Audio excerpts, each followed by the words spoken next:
ça se passe là-bas Bon, c'est calme. Oui. Les inquiétudes par rapport aux nuages. J'ai pas posé la question. Oui, d'accord. Il y a le trafic est normal là-bas, les avions, l'aéroport. Apparemment, Ouais. c'est un peu calme, mais apparemment le trafic. Et en Chine, alors ils ont suivi un petit peu ce qui s'est passé là-bas? Oui, bien sûr, tout le monde suit. C'est un événement quand même grave. Est-ce que, à votre avis, ça va avoir des répercussions économiques, les Japonais? Certainement. Oui. Certainement. C'est-à-dire donc une baisse, peut-être un ralentissement Je sais pas. En tout cas, c'est grave ici. Oui, d'accord. Les Japonais vont rebondir, comme d'habitude. Et les Chinois, ils montrent ça à la télé, ils parlent du Japon.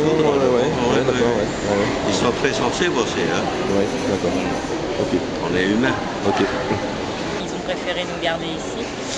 Et on verra pour le vol de samedi comment ça se passe, s'ils nous redéclenchent ou pas. On va voir comment on s'organise. T'es sorti de l'aéroport, non? T'as vu un peu ce qui se passait? Non, on n'avait qu'une heure et demie à peu près de transit, le temps de faire les papiers de douane, etc., de se changer, de réembarquer uniquement. L'ambiance là-bas? Beaucoup d'émotions, beaucoup de traumatisme, je pense surtout côté japonais. Bon, c'est sûr, nous, au niveau émotionnel vis-à-vis des équipages, hein, on a été touchés quand même un peu, mais sinon ça va. Narita, c'est pas ce qui a été le plus touché, donc je pense qu'il faudrait voir un peu plus. Là, c'était beaucoup plus dur a priori. On note une formidable solidarité et un calme des Japonais, ça se ressent quand même? Oui. Dans l'avion, ils ont été très calmes, ils n'ont pas spécialement montré d'émotion.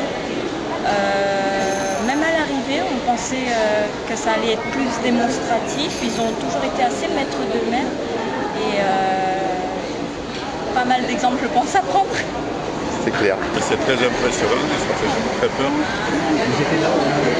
Exactement, on était en train de visiter un jardin lorsque ça s'est produit. Parce qu'il y avait un Japonais qui nous cherchait le jardin, on ne pouvait pas. Le Japonais nous a accompagnés, nous a souhaité bon séjour, plein de bonnes choses. Il est parti, puis 5 minutes après, on était à côté du train et ma femme me dit tiens, il y a le train, ça commence à bouger, de plus en plus fort, et il y avait une rambarde, on a été obligé de s'accrocher à la rambarde et les immeubles ont commencé à se balancer de droite à gauche. C'était vraiment impressionnant. Très très impressionnant. Et ça a duré, je sais pas, 30 à 40 secondes. Et après, ça s'est arrêté petit à petit. En face de nous, il y avait un building qui devait faire 100 mètres de haut et qui n'arrêtait pas de se balancer, On dit, il va tomber, puis petit à petit, il s'est stabilisé. Alors, petit de panique, on a essayé de repartir. Et là, les Japonais étaient dehors, tout le monde avait les portables et tout, mais il n'y avait plus de téléphone, il n'y avait plus rien. Et on a dit, bon, qu'est-ce qui se passe? On dit, attention, parce qu'il va y en avoir une seconde. Et alors on a cherché un abri où on a pu tout en ferraille, parce qu'il faisait les travaux à côté, on s'est mis à l'abri avec les Japonais, on a attendu. Et au bout d'un quart d'heure par là, ça a recommencé à bouger. Et tous les immeubles ont bougé. Ça a été pire que la première fois, parce que la première fois ça nous a surpris, on s'attendait pas, la deuxième fois on s'attendait. Et puis ça s'est arrêté au bout d'une minute. Et puis là, il n'y avait plus de train, on était à 15 km de notre hôtel. Vous étiez à Tokyo même? Pardon? Vous étiez à Tokyo même? On était à Tokyo même, oui, au centre. Et alors là, il n'y avait plus de train, il n'y avait plus rien. Et il a fallu chercher comment rentrer. Alors plus de taxi, plus de train, plus de métro. Rien. Il faisait froid, il faisait 4 degrés, alors on a cherché comment faire. Impossible, on est allé voir les gendarmes, on leur a demandé il n'y a rien à faire, il faut attendre. Alors à côté, il y avait un hôtel de la même chaîne que le nôtre, on est rentré, et là, il y avait tous les gens étaient assis par terre, tout le monde avait peur, tout le monde attendait, et on est resté là jusqu'à 1h du matin. 1h du matin, on nous a dit comme quoi il y avait certains métros qui recommençaient à reprendre.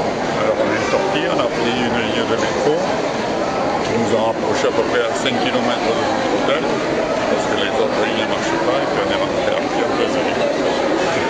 Ils sont conçus pour ça. Bon, ça tremble, disons, horizontalement, comme l'aéroport, les hôtels.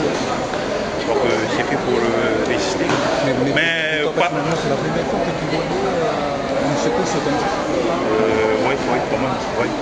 Et quelle impression que tu as eu On n'a pas eu de panique là même sur le moment même. Et après on nous a dit d'évacuer le bâtiment. Tu étais à Tokyo même?